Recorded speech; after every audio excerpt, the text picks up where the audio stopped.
Bien, hoy es un sábado más que el Señor nos permite estar en su casa y poder cantar estas canciones que hablaban acerca de entregar nuestra vida a la voluntad de Dios, el alfarero, nosotros cual barro en sus manos, debemos dejar que Él nos transforme. Lógicamente cada uno tiene su proceso. No es lo mismo tu vida que mi vida, no es lo mismo la vida de tu hermano que la tuya, ni la de tu esposa que la tuya, ni somos todos diferentes. El Señor hace un proceso en nuestra vida. Y a mí este himno me gustaba porque cuando hablamos de sombras, ¿a qué se puede llegar a referir el autor? A ver, ¿a qué sombras? Exactamente, pero también se puede referir a nuestra propia sombra, a nuestra propia carne. A veces nosotros también somos nuestra propia oscuridad, muchas veces, y sobre todo cuando nos alejamos de Dios. Por eso voy a continuar el estudio acerca de los pecados congregacionales. Este es el tercer estudio que voy a presentar. Y este habla acerca de lo que significa el orgullo y sobre todo el orgullo espiritual. Quisiera recordarles que estamos viendo este tema acerca de los 7 pecados congregacionales partiendo de la base de los 7 pecados capitales. ¿Se acuerdan? Esta forma de descripción que tuvo el catolicismo romano para describir ciertas situaciones que estaban pasando en la iglesia primitiva. La iglesia católica acuñó esta forma de definir a los pecados para que los cristianos se despierten del letargo moral que estaban llevando en su época. Por esto este estudio nos llama a nosotros, como iglesia local, porque yo no voy a hablar del orgullo como un problema de ustedes, sino que vamos a hablar del orgullo como un problema nuestro. ¿Sí? Porque es un problema del ser humano. ¿Y por qué tenemos que hablar del orgullo? Bueno, porque la iglesia no es perfecta. ¿O acaso usted es perfecto, hermano? No, ¿y yo? Mucho menos, ¿eh? Saben mis errores, muchos van a la cancha de fútbol conmigo y el Dani me mira allá y sabe que nos charlamos en la cancha. La iglesia no es estática tampoco, ni en tiempos ni formas. A pesar de que nosotros tenemos aspiraciones en la congregación, nuestros puntos de vista no son eternos y van a ir variando con el tiempo. Entonces la iglesia necesita comprender el pecado en la dimensión social y cultural en la que se encuentra. No sé cómo será de acá a 30 años, hermanos, explicar cuestiones acerca del pecado, pero la iglesia se va a tener que ayornar para tratar de que la verdad siga siendo el fundamento del pensamiento en la iglesia y de la vida cristiana. La iglesia tampoco es incorruptible. La iglesia lamentablemente sufre corrupción y de hecho toda la Escritura es una exhortación para que esa corrupción sea quitada, que nuestra transformación tenga un impacto en el nivel social y en la congregación en la que nos presentamos. Y finalmente la iglesia no es homogénea porque todos somos diferentes, nación, de sexo, de edades, de temperamento, de alcance en cuanto a nuestra vida, de carácter, de educación familiar, social. Tenemos diferencias, aún económicas, hay diferencias en la iglesia. Pero esas diferencias no deben suprimir la comunión y nuestra realidad espiritual que está por encima de todas las cosas. Entonces es necesario hablar acerca de pecados que pueden llegar a romper nuestra realidad como unidad eclesiástica. Y cuando hablamos acerca del orgullo, estamos hablando en cierta medida con algo que batallamos, ¿sí? No es algo que nos pasa por al lado, es algo con lo cual cada uno batalla. El orgullo es una realidad que puede estar en mayor o menor medida en nuestra vida. Que la intentemos ocultar muchas veces no es una manera de negar esta realidad. De hecho, muchas veces el orgullo se hace evidente en nosotros de maneras hasta espirituales.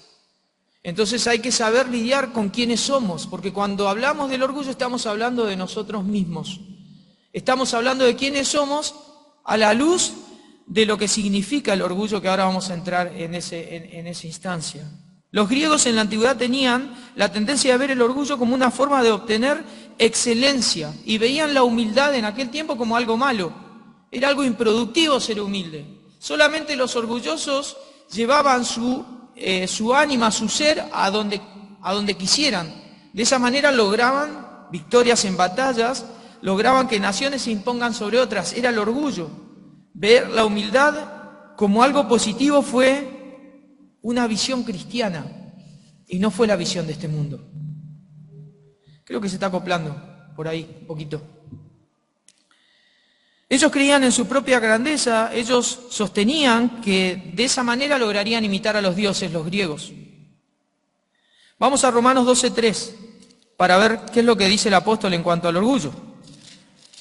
Romanos capítulo 12, verso 3. Dice así: digo, pues, por la gracia que me es dada, a cada cual que está entre vosotros, que no tenga más alto concepto de sí que el que debe tener, sino que piense de sí con cordura, conforme a la medida de fe que Dios repartió a cada uno. Pablo conecta acá el sentido del orgullo desde la contraposición, porque nos está diciendo que no pensemos de nosotros mismos como teniendo un alto concepto de lo que somos. Entonces, ¿qué sería el orgullo? Tener, ¿qué? Un alto concepto de uno mismo, por sobre el resto o por sobre los demás. Así de sencillo, eso es el orgullo. Y cuando Pablo está hablando ahí en Romanos capítulo 12, Pablo habla acerca de que debemos renovar el entendimiento. El entendimiento nuestro debe ser transformado. Cuando comprendemos quién es Dios, entonces comprendemos quiénes somos nosotros. Y el orgullo comienza a esfumarse. Esa es la renovación del entendimiento. Comienza a matar, dice Pablo, o debería comenzar a poner bajo tierra lo que significa el orgullo. Esto de creerse más que el resto. Esto de tener un concepto más alto. En otras palabras, la renovación del entendimiento nos ayuda a tener un pensamiento con cordura, un pensamiento que nos lleva hacia la sensatez. El apóstol no está diciendo que nosotros tengamos una valoración desequilibrada, como una subestimación de lo que somos. No está diciendo eso el apóstol Pablo. Cada uno piense de sí mismo con qué, dice, con cordura. No está negando Pablo de que tenemos que tener una valoración personal. Lo que está diciendo Pablo es que tenemos que tener una estimación de nosotros mismos, ni sobreestimada ni subestimada, sino conociendo y sabiendo que todo lo que somos y todo lo que tenemos ha provenido, como dice en el verso 1, por las misericordias de Dios. Cuando sabemos recibido y sabemos que hemos aceptado a Dios, sabemos que todo lo hemos recibido por misericordia. Entonces comenzamos a entender de que nosotros no viene nada, sino que solo viene de Dios. Y me gusta mucho porque Pablo habla de la medida de fe que Dios repartió a cada uno. Cada uno piense conforme a esa medida. Y esa medida es un tema de discusión. No hay un solo punto de vista. Pero parece más bien condicionar nuestra forma de fe aplicada en el caso de que Dios nos capacite para que seamos fieles con lo que Dios nos ha capacitado. No para que nosotros creamos que por lo que Dios nos ha dado somos más que el resto, sino simplemente para ser fieles en lo que Dios nos ha capacitado. Ahora, el orgullo no es una manera de pensar conforme a la transformación del entendimiento que viene por medio de Dios, sino que el orgullo es conformarnos a la mente de este siglo, conformarnos a una mente que es la mente pasada, es la mente que teníamos sin Dios. El orgullo es conforme a nuestra carne, por eso Pablo trata de que luchemos con este vicio que está en nosotros. Entonces, el mundo, ¿cómo veía el orgullo? Como algo bueno. El cristianismo, ¿cómo lo presenta? Como algo indeseable, como algo que no se corresponde a Dios, sino que se corresponde al mundo, y que la transformación de nuestro entendimiento nos condiciona para que tengamos un concepto de nosotros mismos sensato, conforme al pensamiento de Dios, y que no nos sobreestimemos, sino todo lo contrario, teniendo en consideración por sobre todo a los demás. Jesús también se encargó de detallar algunos aspectos del orgullo en su ministerio. Por ejemplo, en Lucas, capítulo 18, verso 9, Lucas nos relata de que antes de que Jesús aborde la parábola del publicano y el fariseo, había, no lo busquen, había en el templo hombres que confiaban en sí mismos como justos y menospreciaban al resto. Orgullo. Se consideraban a sí mismos como personas que eran mejores que las otras. ¿Por qué? Porque de alguna manera cumplían la justicia de la ley. Ellos creían eso y el Señor les tiene que mencionar que no. ¿Y cómo les menciona Jesús que no? Con la parábola del publicano y el fariseo. ¿Dónde estaba el publicano? ¿Dónde estaba? En el templo, adelante del todo. ¿Y qué estaba haciendo? Estaba orando parado y bien fuerte porque yo no soy como el otro, el publicano. Sí, en la parábola del publicano y el fariseo, pero yo dije que el publicano estaba adelante. Ah, no, era el fariseo el que estaba adelante. Sí, el publicano estaba atrás y decía simplemente, sé propicio a mí pecador. El orgullo es señalado por el Señor Jesús aún en sus enseñanzas.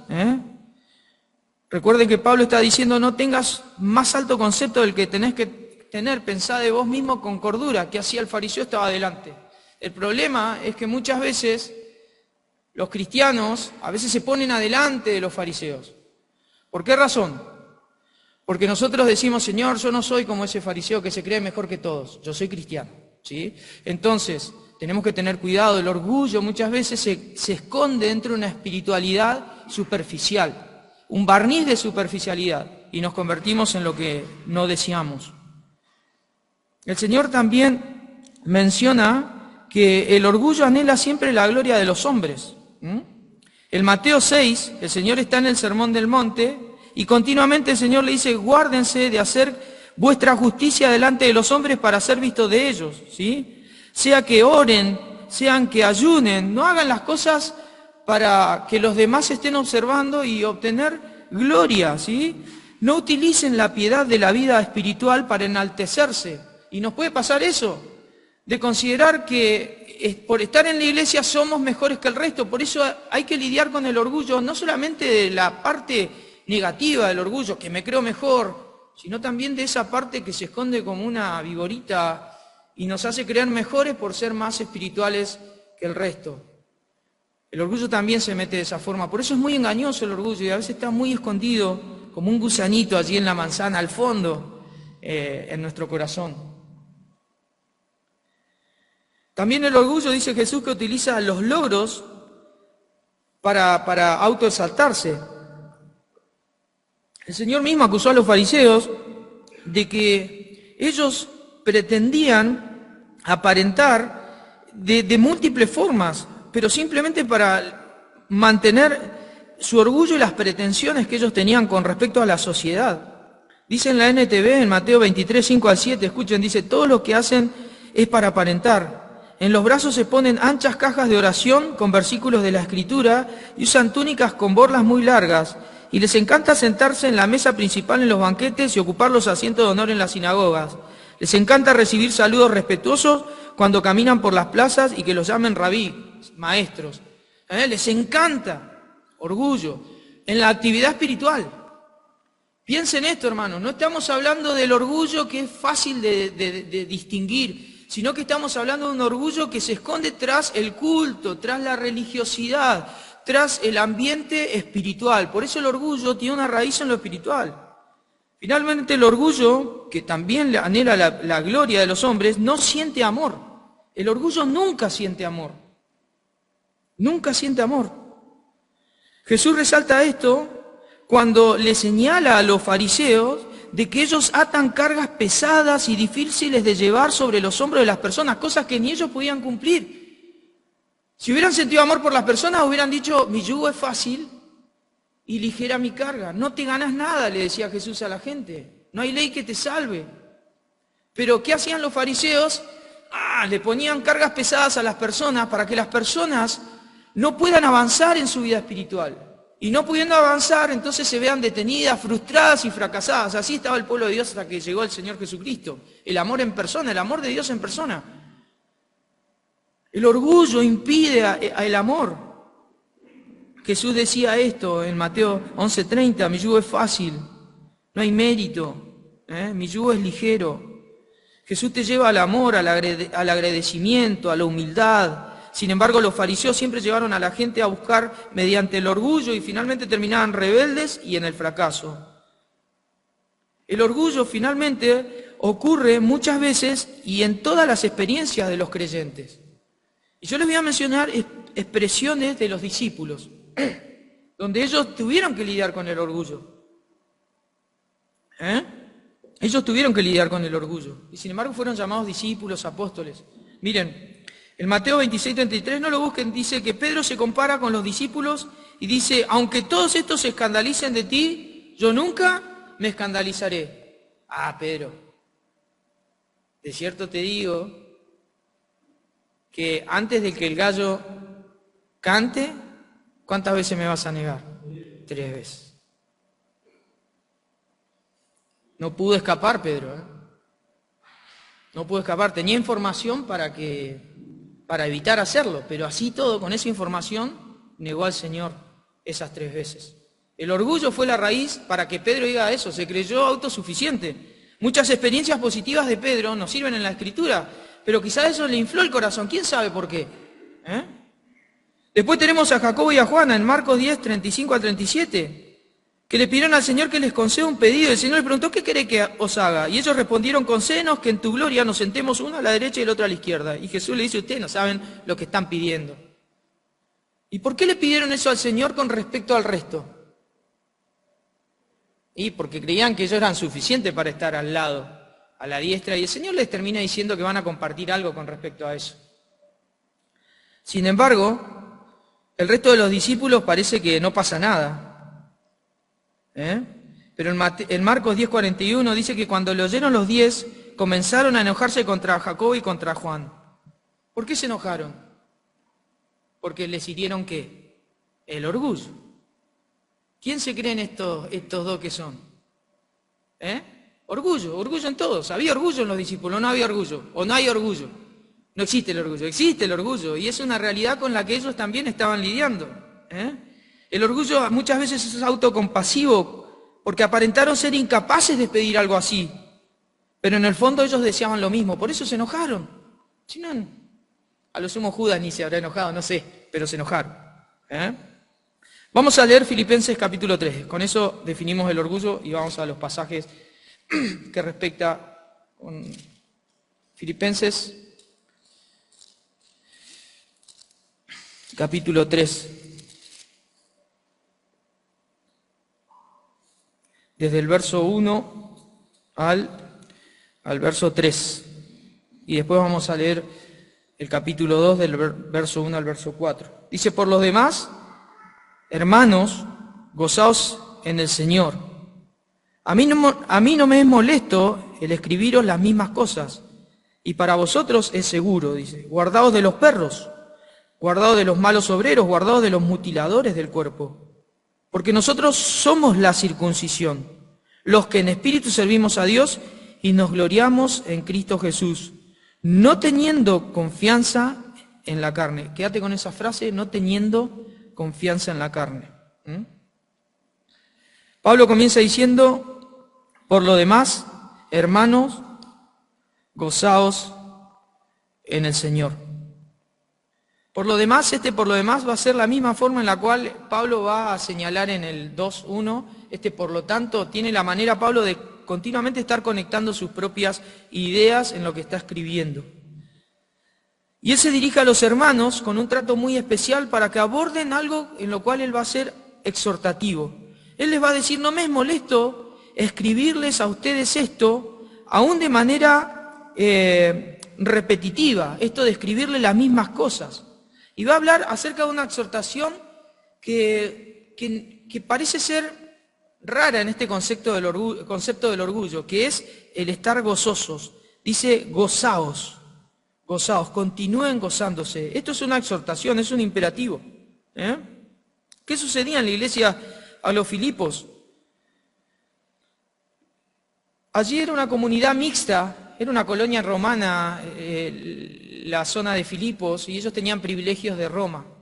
Y era una congregación mixta donde había gentiles y judíos que habían creído en el Señor. Pero dentro de ese grupo había hombres que estaban empujando a la membresía a volverse al rito de judío, ¿no? Los judaizantes. Ellos la comunidad cristiana no tenía al César, el señor de los romanos, como señor, sino que tenía al Señor verdadero. Por lo tanto, los judíos eran aceptados socialmente dentro de lo que sería aquella colonia de Filipos. Pero los cristianos no, porque los cristianos no tenían al César como el Señor, sino que tenían a Jesucristo como Señor. Así que los judaizantes estaban tratando de disuadir, de que la gente vuelva a sentirse parte de la comunidad judía, obligándolos a que se circunciden. Este problema también existió en varias congregaciones, de hecho también fue algo que Pablo tuvo que exhortar hacia los Gálatas. ¿Por qué querían que la gente se circuncide? Bueno, los eruditos señalan de que es muy probable que así baje el nivel de presión que sentían los cristianos con respecto a al Imperio Romano. Pero de esta manera también se aprovechaban los de la circuncisión para establecer una clase de sincretismo entre lo que es el Evangelio de Cristo y lo que no lo es, este Evangelio o el falso Evangelio de la circuncisión. La circuncisión no era simplemente circuncidarse, sino también incluía la comida kosher, incluía las leyes levíticas, incluía las leyes alimenticias, incluía los conceptos judíos en cuanto a la teología, incluía muchas cosas y era un cambio de paradigma. Y Pablo, siendo judío, no quería que el pueblo de Dios se desvíe. Y Pablo establece de que pese a la instancia y la presión que estaban teniendo, ellos debían estar gozosos. Y él les va a hablar acerca de que se guarden. Y va a nombrar 3 veces la palabra guarden, que es una palabra que deriva de lo que viene de párpado. ¿Vieron cuando alguien le dice abrir los ojos? Si vos abrís un ojo, lo destruís, ¿sí? Lo que nosotros abrimos son los párpados, ¿sí? Los párpados, esto que está así. De ahí viene la palabra guardados. Abran los ojos, presten atención, abran los párpados, ¿sí? Y va a decir que lo hagan de manera tal que vigilen, que estén atentos, porque hay una falsa enseñanza que quiere desvirtuarlos. Y va a mencionar a los judaizantes de 3 formas. Los va a mencionar como perros, Pablo, y parece decir, bueno, pero ¿qué lenguaje que utiliza Pablo? Bueno, lo utiliza simplemente como una contrarreferencia, porque los judíos, los judaizantes mencionaban así a los gentiles. ¿Por qué los mencionaban así o los tenían por tan poco? Porque justamente los perros, dentro de la concepción judía animal, no es como ahora nuestra mascota, el perrijo que la mayoría tienen, ¿sí? Que le festejan el cumpleaños. No es eso. No era la mascota. El perro era algo carroñero, no había vacuna contra los parásitos, por ejemplo. Entonces, como era un animal carroñero, comía carne en descomposición de otros animales, aún de los humanos. Entonces, el perro era algo inmundo. De hecho, no se podía ofrendar, según Deuteronomio, algo que viniera, por ejemplo, de la comercialización de un perro. Así que las leyes judías consideraban esto. Ese era el lenguaje que utilizaban habitualmente los judíos contra los gentiles, como perros. Por eso los llamaban a ser parte de la comunidad religiosa, circuncidándose y obedeciendo las leyes del pueblo judío. Pablo dice, cuídense de los verdaderos perros, de los que rechazan a Cristo y de los que se oponen al Evangelio de Cristo, de los que se oponen a Dios en nombre de Dios. También les llama malos obreros, porque son malos intrínsecamente, pero también lo son en cuanto a lo extrínseco, porque producen efectos nocivos, rechazan el Evangelio, rechazan a Cristo y tuercen a toda la congregación, algo que el Señor estableció. Pablo estableció antes de irse de la iglesia de Éfeso, les dijo que del medio de la congregación iban a salir lobos rapaces. Y finalmente habla a los mutiladores del cuerpo. ¿Por qué les dice mutiladores del cuerpo? Porque eran ¿de qué? De la circuncisión. Y utiliza ese término de forma irónica, Pablo, para hablar acerca de estos que quieren mutilar el cuerpo, pero no tienen la marca de la circuncisión aquí donde se tiene que producir, en el corazón. Así que Pablo es duro a la hora de señalar este gran pecado de los judaizantes. pero lo señala a partir de la presión que estaban sintiendo los hermanos allí en Filipos. Y Pablo le dice a los hermanos, guárdense de estas cosas, pero ustedes estén gozosos a pesar de lo que están viviendo. Porque nosotros somos la circuncisión, dice Pablo. Finalmente nosotros somos la circuncisión. ¿Qué significa esto? ¿Ser de la circuncisión o no ser de la circuncisión? Pablo dice que existe una circuncisión verdadera en el nuevo pacto. Existe una circuncisión verdadera después de que vino Cristo.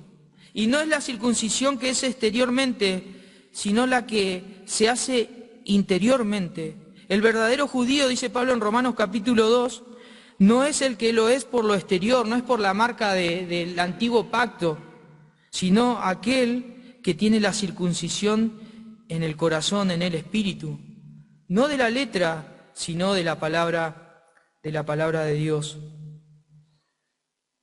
Así que Pablo dice que hay una verdadera circuncisión y que la iglesia pertenece a esa en forma metafórica, en una forma espiritual. Y cuando eso está realmente en tu corazón, no es necesario hacer lo otro, no es necesario volverse a los ritos.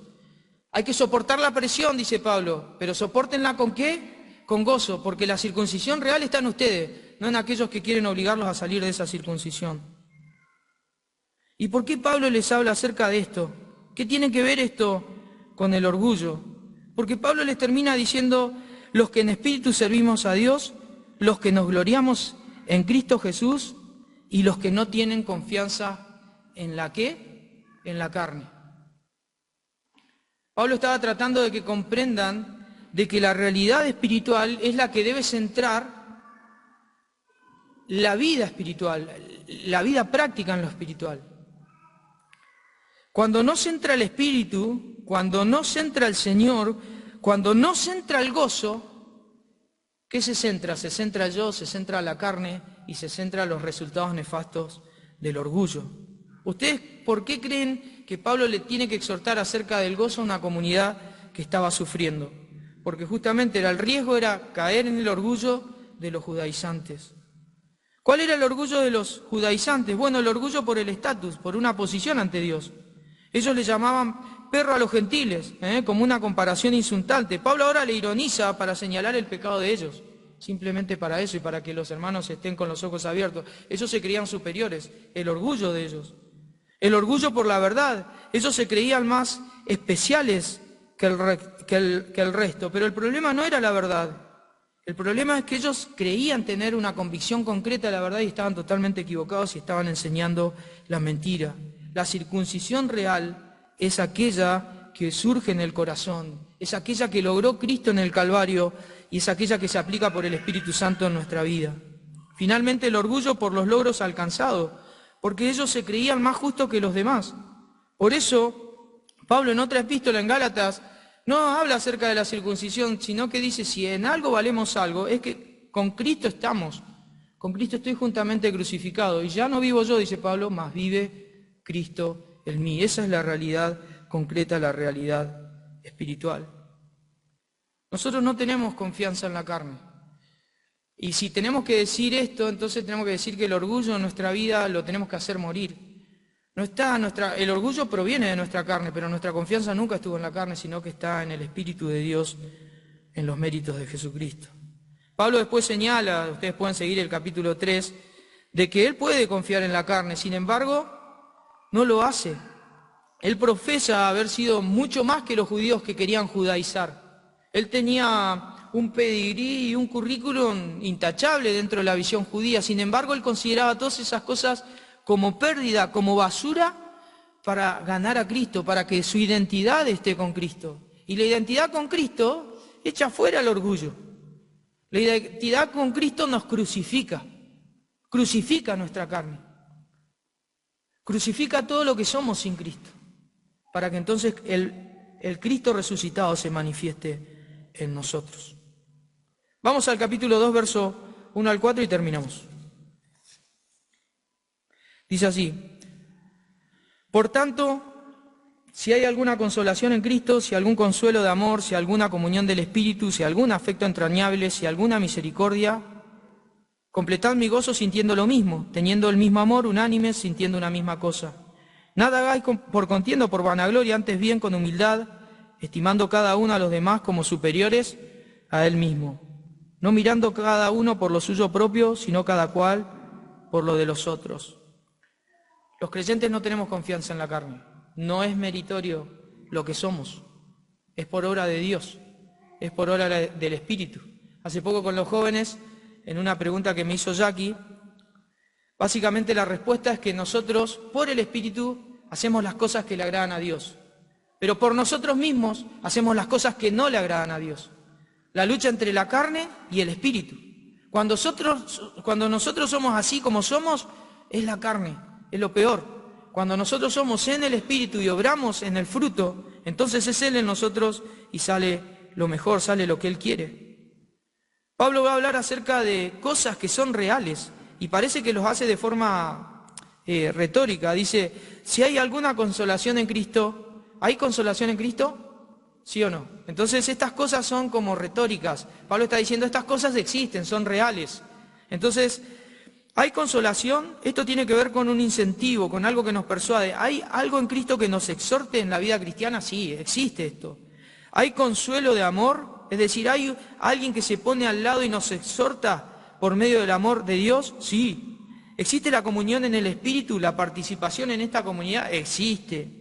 ¿Hay algún afecto entrañable y misericordia entre nosotros? ¿Tenemos afecto que nos surja de las entrañas?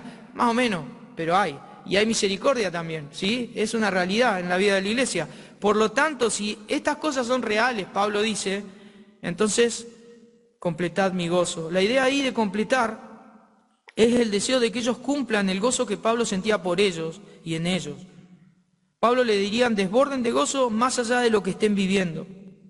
Desborden de gozo en un sentido de que esto sea activo y presente, que sea una vivencia en ellos. ¿Y cómo lograrlo? Bueno, ahí les va a decir algunas cuestiones. Primero, sientan lo mismo. ¿Qué significa sentir lo mismo? Significa tengan en mente una misma cosa. ¿Pensamos lo mismo, hermano, en cuanto a la vida en general? No, somos diferentes. Entonces, ¿por qué Pablo está diciendo que tengamos un mismo sentir? Porque en la vida social de la iglesia, cuando existe el gozo, la iglesia funciona como una unidad. Es como cuando el Señor ora en Juan capítulo 17 y habla acerca de la unidad forjada en el amor. Cuando el gozo invade el ambiente y la atmósfera de la iglesia, lo que les guste esa palabra, ¿qué sucede? Toda la iglesia es unánime, siente una misma cosa y trabaja en conjunto y el resultado es, tienen un mismo amor. Hay una disposición de todos en amarse, más allá de las diferencias que tenemos. El amor los unos a los otros es un mandamiento y nosotros es más fácil cuando hay gozo, cuando tenemos un norte, cuando vivimos la experiencia del gozo cristiano. Sean unánimes, es decir, tengan una sola alma, mantengan la armonía como una melodía y en una canción, que las relaciones entre ustedes suenen bien, que agrade, sientan una misma cosa, fortalece todo lo que venía diciendo. Y cuando surge esto de completar el gozo, entonces, en base a todo lo que dijo, va a ser mucho más fácil la exhortación cuando dice nada debe hacerse por contienda o por vanagloria. Nada debe hacerse por una ambición egoísta en la iglesia, como usan los políticos que ocupan los lugares de poder usando medios fraudulentos. Si hay gozo en la iglesia, hay unidad, y si hay un mismo sentir, un mismo pensamiento, ¿quién va a tratar de aplastar a un hermano para ocupar el espacio de ese hermano?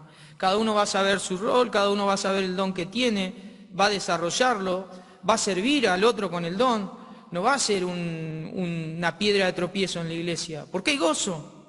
Como hay gozo, entonces nada debe hacerse por contienda y mucho menos por vanagloria. Sigue el mismo concepto, es decir, la vanagloria es una alabanza sin contenido. Es la adulación vacía que viene de la hipocresía. Mucha gente utiliza eso para crecer, tener más estatus. El Señor dice, no hagan eso. No sirve, porque cuando hay gozo, la iglesia funciona como un cuerpo. Y cada uno, según el rol que Dios le ha dado, hace crecer a la iglesia. Hace que la iglesia avance. Hace que la iglesia no solo crezca en madurez, sino también que las personas que están afuera conozcan al Señor. Todo debe hacerse con humildad, el principio que nos sana del orgullo. La humildad que siempre había sido visto como un carácter de debilidad por la nobleza greco-romana, ahora en el concepto cristiano emerge como la forma en la cual nuestro yo nuestro egocentrismo, nuestra egolatría, nuestro egoísmo empieza a morir. La humildad. ¿Y cómo se manifiesta la humildad? Estimen cada uno a los demás como superiores a uno mismo. Considérenlo de tal forma que tengan los conceptos claros. Cuando ustedes saben quiénes son, entonces, o cuando yo sé quién soy en el Señor, entonces sé quién es mi hermano. Y cuando sirvo a mi hermano, ¿qué estoy haciendo? Estoy considerando que él es mayor que yo. Es la forma. Cuando yo sirvo al otro, estoy considerando que él es digno de mi servicio. Y yo me comporto como alguien, como un sirviente hacia él. Y todas las cosas que se hacen en la iglesia tienen que tener ese sentido. No mirando entonces cada uno por lo suyo propio, sino estar preocupado, sino cada cual también por lo de los otros. El orgullo es un problema que puede morir con el principio de la humildad. Finalmente, ¿qué hace el orgullo en la iglesia? ¿Tiene efectos o no tiene efectos? Tiene efectos. Tiene efectos en cuanto a nuestra relación con Dios. Puede hacernos creer que somos merecedores de un trato especial de Dios como los judaizantes. Los judaizantes rechazaron al Hijo de Dios, en nombre de Dios. Lo crucificaron en torno al concepto de la ley, crucificaron al dador de la ley, miren si no la comprendían mal. ¿Por qué? Por orgullo, por estatus, por sentirse superiores. Cuando nosotros somos orgullosos, irrumpe nuestra relación con Dios, nos coloca por encima de Dios, aunque eso no se puede, pero nosotros en nuestra concepción nos volvemos así. ¿Qué sucede en la iglesia? Bueno, hay exhortaciones para los miembros. En cuanto a la comunidad cristiana, cuando cae en orgullo, pierde el gozo. Y cuando se pierde el gozo, entonces comienza la fragmentación, comienza el desastre. Pablo dice que cuando hay gozo, la iglesia, entonces, comprende lo que es sentir lo mismo, lo que es amarse, lo que es sentir consuelo, actuar en misericordia, el amor entrañable. Todo eso se rompe cuando hay orgullo. Se pierde el gozo y la iglesia se fragmenta. Cuando la iglesia cae en orgullo, comienza a haber un sentido de superioridad y muchos otros sentido de autocompasión, lo que pasaba con los discípulos. Señor, yo quiero estar a tu derecha y mi hermano a la izquierda. Y los otros se enojaron porque querían lo mismo, pero no lo pidieron. Cuando surge la autocompasión también surge el orgullo. El orgullo nos vuelve intolerantes, dificulta cualquier proceso que requiere el perdón y restauración entre los hermanos. El orgullo es un impedimento en la iglesia. El orgullo dificulta a la iglesia con respecto al liderazgo. Ambos se vuelven autodefensivos y críticos en extremos. El orgullo finalmente hace pedazos una iglesia. Y puede comenzar con una sola persona. Divide. También con respecto a los líderes. Un líder, según la visión óptica, o según la óptica bíblica de Cristo, un líder es alguien que sirve. El mayor será ¿qué? Vuestro siervo, dijo el Señor. Si alguien quiere tener grandeza en lo espiritual, la va a tener según Cristo. ¿Y Cristo qué hizo? Se ciñó. ¿Y qué le hizo a los discípulos? Le lavó los pies. Un líder orgulloso y abusivo espiritualmente utiliza su testimonio sin sabiduría y termina siendo destructivo en la obra. Habitualmente el orgullo hace que desconfíe de la obra espiritual de Dios y quiera adelantarse en los resultados de la vida de la congregación. Por eso es importante que los líderes se forjen, de hecho nuestros líderes se forjan en la palabra de Dios, porque ellos son los que nos forjan también en esta realidad. Pero es algo que tenemos que saber aquellos que estamos tomando cierto rol también con respecto a otras personas. Un liderazgo con respecto a los jóvenes, un liderazgo con respecto a un adolescente, un preadolescente, a un niño. Si tenés un rol de liderazgo, tené cuidado cómo lo llevas a cabo.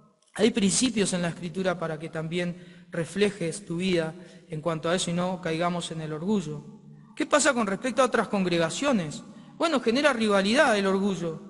Imagínense los filipenses, los romanos, los creyentes estoy hablando, los creyentes romanos, los creyentes en Filipos, los creyentes judíos, los samaritanos, imagínate creyentes samaritanos, una conferencia. Sería complicado, ¿no? ¿Qué hubiera pasado? Bueno, la cosa era que eran todos hermanos y en aquella época hubo que entender el concepto de unidad. Pero ¿qué sucedería ahora? Bueno, como sabemos, el orgullo no es fruto del Espíritu Santo, es una obra de la carne y crea muro entre hermanos. Si hay muros entre los hermanos de diferentes congregaciones, tendríamos que evaluar si no es el orgullo el que está haciendo esto, destruye. Y también qué pasa con respecto a los que no son cristianos. El orgullo detiene y corrompe el ministerio evangelístico de la iglesia. Pablo menciona en Filipenses capítulo 1 que algunos predicaban el evangelio por contención.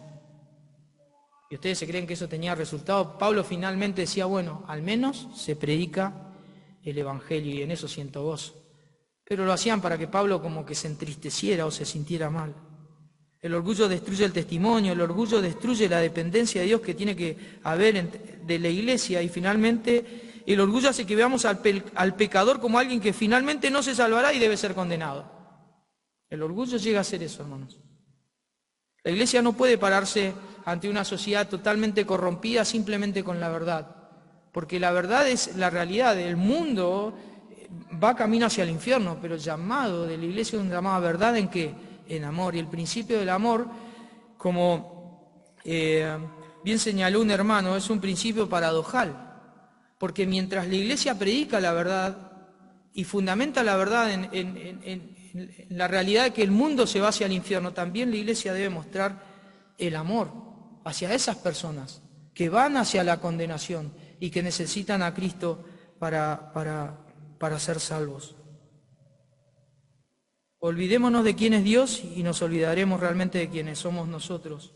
Y nos olvidaremos de darle gloria a Dios, trabajaremos para el ojo, nos volveremos competitivos, nuestros dones ya no serán para el ministerio, sino para la grandeza propia, y finalmente destruiremos el testimonio y simplemente saldremos autoglorificados. Pero el Señor nos llama a una humildad de corazón. Este es un tema difícil, porque el que les habla no es la persona más humilde del mundo. Ni siquiera soy humilde en muchos de los casos.